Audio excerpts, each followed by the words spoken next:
Trip? Ah. Hoy, nagpatulog kayo! Tatawag ko ng barangay! Tambayan 101.9 San Kapa.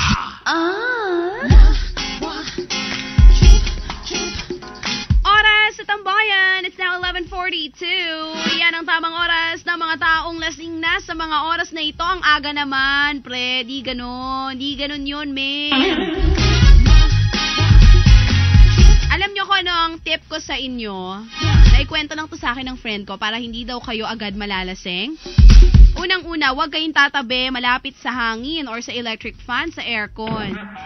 Dahil ang hangin habang umiinom ka, malakas daw yan makalasing. Pangalawa, huwag kayong tatabi sa gwapong lalaki. Dahil kahit isa pa lang naiinom nyo, malalasing talaga kayo. Lasing-lasingan po ang tawag dyan. Pangatlo, ano ang tip para hindi agad kayo malalasing? Ikaw dapat lagi ang tanggero o tanggera para nadadaya mo yung tagay. Diba? Sa'yo konti-konti lang, sa mga kasama mo, dagdagan mo. Alam ko may mga pandaraya talaga nagaganap pag tanggera, tanggero diba? Pero yung iba, nahayok sa alak, pag sila tanggero, tanggera, dinadagdagan tagay nila. Excited malasing? Pang-apat, isa pang tip para hindi ka agad-agad malalasing. Pag iinom ka,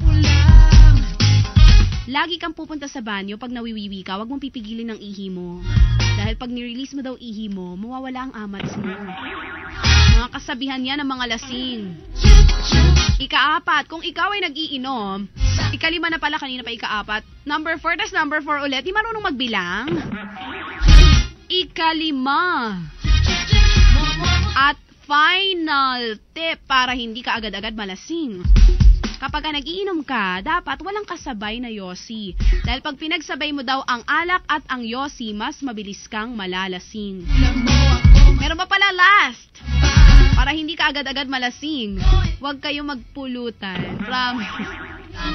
Hindi talaga kayo agad-agad malalasing. Meron pa isang pahabol na tip. Para hindi ka agad-agad malalasing, tagay, kwento. Tagay, kwento. Ganun lang yon. Halatang nag-iinom talaga. Alam na alam. Hindi po sa akin galing yan. Na-i-text lang yan ng kung sinong tao. May nag-text sa akin. Nasa Las Vegas siya ngayon. But I'm sorry, I can't greet you. Bawal bumate dahil Friday, payday, July 15, 2011. Pagka po kasi Friday, Biyernes, tas 15, hindi talaga kami pinapayagan. So, kung sino ka mang nasa Las Vegas, Nevada, USA ka, kino-congratulate niya ako at panonoorin niya daw ako sa Lunes sa Umagang Kay Ganda. Uy, panoorin niyo ako para tumaas yung ratings. Pero hindi pa naman po ako, men's day. Men's day talaga. Parang men's magazine lang. Hindi pa yun mainstay host. For trial lang po ito. For 2 weeks. So, pag naging maganda ang kinalabasan, edi bongga. Pag hindi naman, okay pa rin. At least na-consider ka.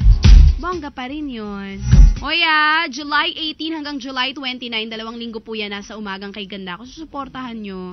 Tapos pagdasal nyo rin ako, sana sa akin na tumapunta. Gusto ko talaga maging showbiz reporter someday. It's 11:45 on the clock. Could you do this for me, please? I'm sorry, may hangover pa ako as a second caller. I still want to speak in English. Is there anyone here who want to speak with me? Who want to talk to me? Is there anyone here who want to speak with me? Who want to talk with me? Ulit-ulit no? Kakaloka. Yun lang alam ng English. Anyway, 11:46 on the clock. And it's time to talk to our third caller.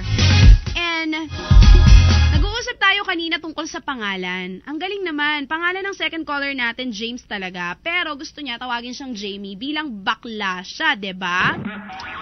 So eto ngayon, third caller natin on the line, all the way from Quezon City, 25 years old, isang security guard sa Equitable PCI Bank.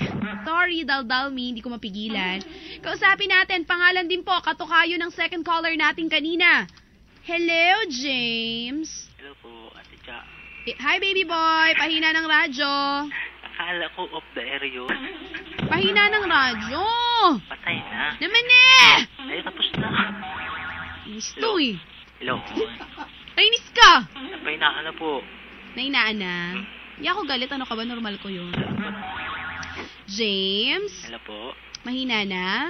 Mahina Maingay na po. sa kinalalagyan mo. Ako na lang ang malakas ngayon. Yung radyo mahina na. Ba, lakasan mo pa. Mas malakas pa. Hello? More. Loudspeaker na po to. More. Come on. No. More. Hello? Louder your voice. More.